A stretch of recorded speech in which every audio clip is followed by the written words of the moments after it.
안녕하세요. 돈셰프의 최병문입니다. 이번 시간에는 지난 시간에 이어서 전하정 세무사님을 모시고 이 월급쟁이지만 부자처럼 관리합니다. 이 책을 쓰신 저자시기도 하죠. 그래서 현직 세무사로서 이제 책을 쓰셨는데 지난 편에 이어서 파트 2에 지금 중요한 얘기를 이제 계속 이어가도록 하겠습니다. 파트 2의 이제 3단계가 보험 들기거든요.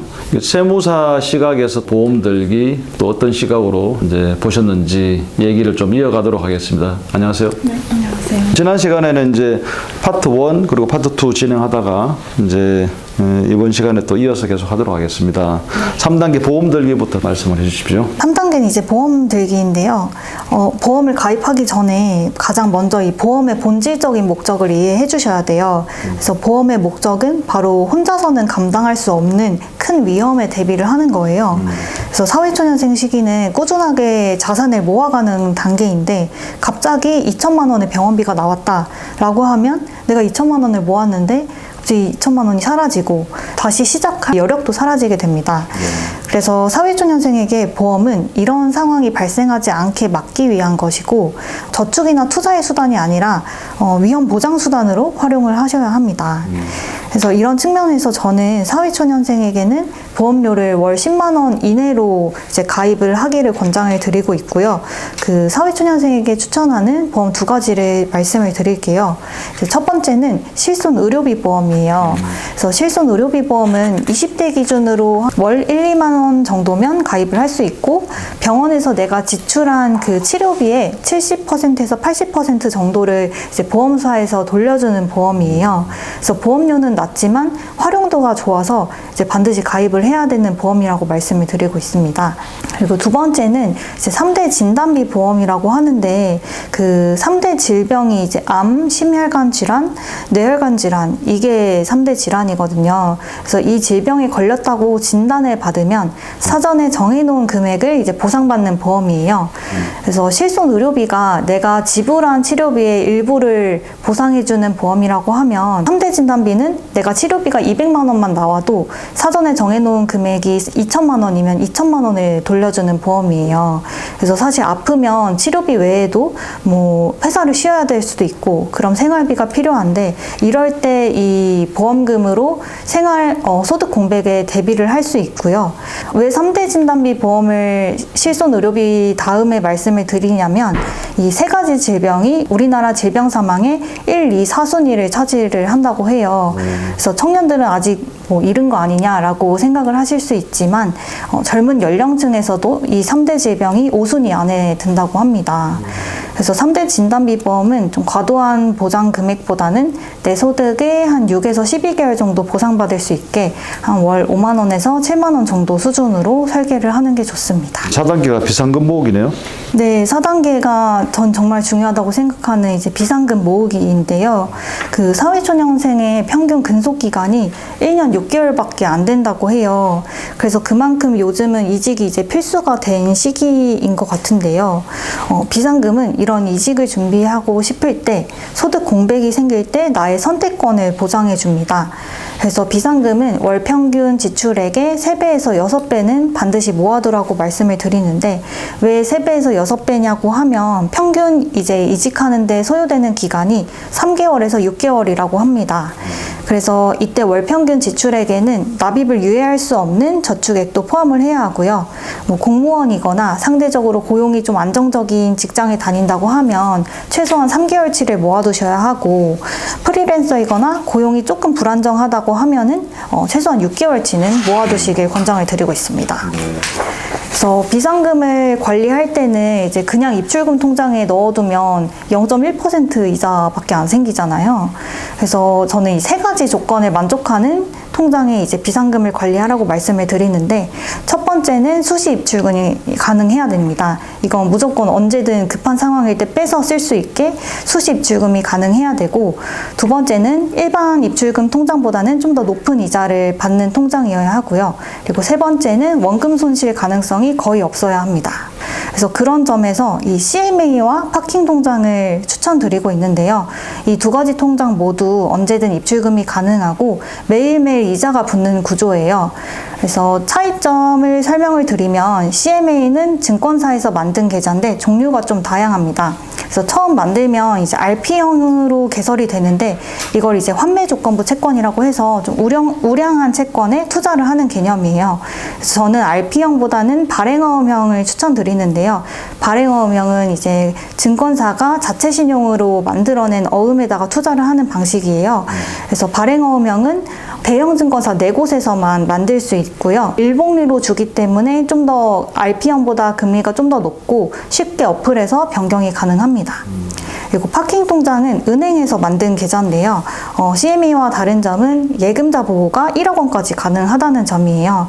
그리고 또 다른 특징으로는 이제 조건부 고금리 상품이 되게 많은데요. 이게 뭐냐고 하면은 50만 원까지는 이제 7%, 그리고 50만 원 초과하는 금액부터는 갑자기 0.7%로 떨어집니다. 이런 상품들이 많아서 결국 CMA랑 파킹 통장의 수익률은 크게 차이는 없다고 보시면 될 것 같아요.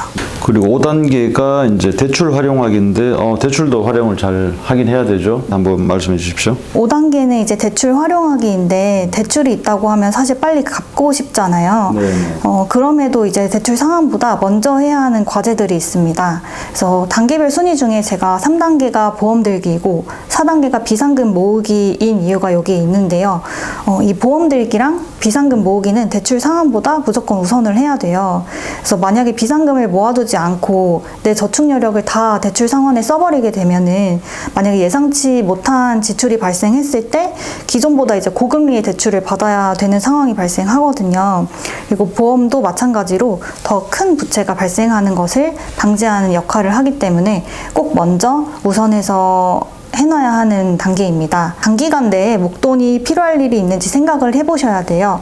대출을 모두 갚았는데 이제 6개월 뒤에 전세보증금이 오른다고 하면 또 급하게 대출을 받아야 되잖아요. 그래서 그런 것들도 좀 고려를 해보셔야 합니다. 그래서 이 세 가지를 모두 고려했다면 이제 투자를 먼저 해야 될지 대출을 먼저 갚아야 될지 이제 고민이 되실 텐데 고민의 핵심은 간단하게 말하면 확실성과 불확실성 사이의 선택이 되게 됩니다. 그래서 대출 상환은 이자율만큼 은 확실한 수익률을 보장하지만 투자는 더 높은 수익 가능성이 있는 대신에 손실 위험도 동반을 하니까요. 그래서 몇 가지 제가 대출 조건에 따른 전략적인 판단을 예시로 좀 보여드리면 이제 첫 번째는 고금리 대출은 투자보다 우선해서 상환을 해야 합니다.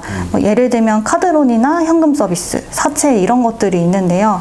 이 정도 높은 수익률을 누리기도 어려울 뿐더러 더 중요한 건 이 대출들은 신용 점수를 좀 떨어뜨릴 수가 있어요.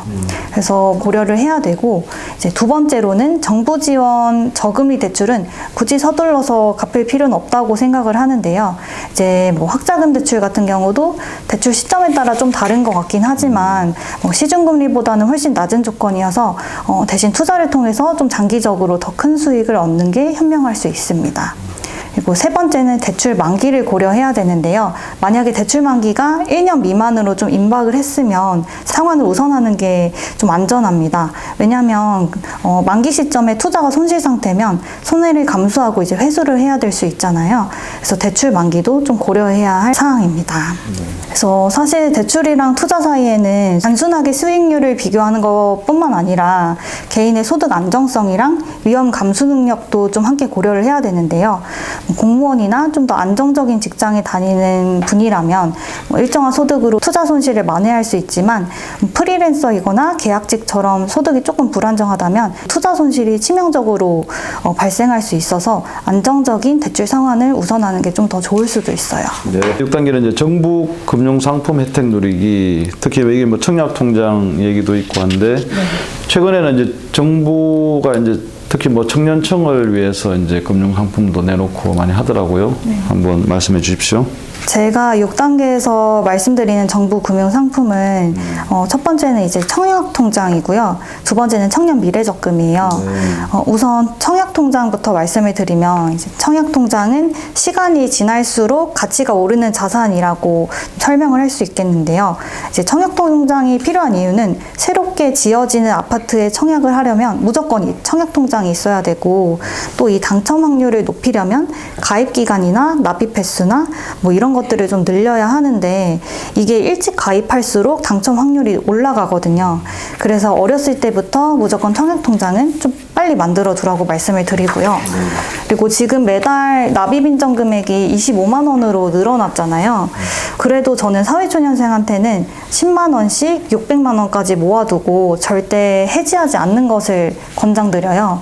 왜냐하면 사회초년생한테는 25만 원은 사실 부담스러운 금액일 수 있고 납입하는 금액보다는 좀 빨리 시작해서 민간 분양이랑 공공 분양 이 두 가지 청약 유형을 좀 같이 요건을 만족하는 게 훨씬 중요하기 때문이에요. 그래서 만약에 공공 분양의 일반 공급을 노린다고 하면 그 납입 총액도 중요하거든요. 그래서 처음에는 10만 원으로 시작하되 소득이 좀 증가하면 그때부터 매달 25만 원으로 늘려서 꾸준하게 납입하는 게 좋다고 말씀을 드립니다. 두 번째는 이제 청년 미래적금인데요. 이 정부에서 지원하는 이런 금융상품은 좀 요건만 되면 저는 투자보다 좀 우선해서 가입하는 걸 추천드리고 있어요. 이런 상품들은 대부분 일정 나이, 소득 요건에 충족한 경우에만 가입이 가능한데 일반 적금에 비해서 훨씬 높은 수익률을 보장해주거든요. 예를 들어서 말씀드린 청년 미래적금은 6월에 출시 예정인데요. 이게 은행 이자뿐만 아니라 정부에서 이제 지원금을 주는데 일반형은 6%의 정부 지원금을 주고 우대형은 12% 정부 지원금을 얹어주는 상품이에요. 매달 50만 원까지만 납입이 가능하고 3년 만기를 지켜야 혜택을 받을 수가 있어요. 그래서 이거를 추천드린 이유는 이렇게 높은 수익률을 확정적으로 받을 수 있는 상품은 찾기가 힘들거든요. 특히 사회초년생들 같은 경우에는 이런 적금 상품은 저축 습관을 형성하기도 좋기 때문에 먼저 가입하는 것을 추천드리고 있습니다. 파트 2에서 마지막 단계 7단계입니다. 투자하기. 요즘 청년들 투자에 관심이 엄청 많은 것 같아요. 최근에 우리나라 주가지수가 많이 오르면서 관심들이 더 많이 생긴 것 같은데 한번 말씀해 주십시오. 제가 그럼에도 사회초년생에게 권하는 투자 방식은 자산 배분과 적립식 투자를 결합하는 거예요.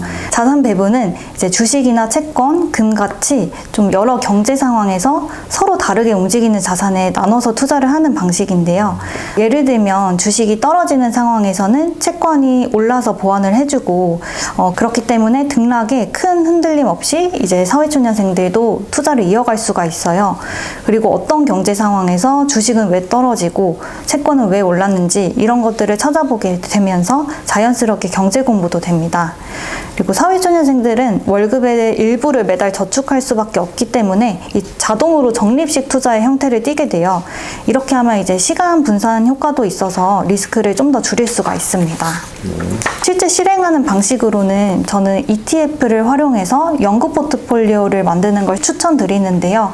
연구 포트폴리오는 간단하게 주식, 채권, 금, 현금에 각각 25%씩 나눠서 투자를 하는 건데 이게 40년 이상 시장에서 장기적으로 괜찮은 성과를 냈다고 해요. 올웨더 포트폴리오나 사계절 포트폴리오 이런 다른 유명한 포트폴리오들도 있는데 제가 연구 포트폴리오를 추천드리는 이유는 이제 연구 포트폴리오는 현금의 25% 비중을 두잖아요.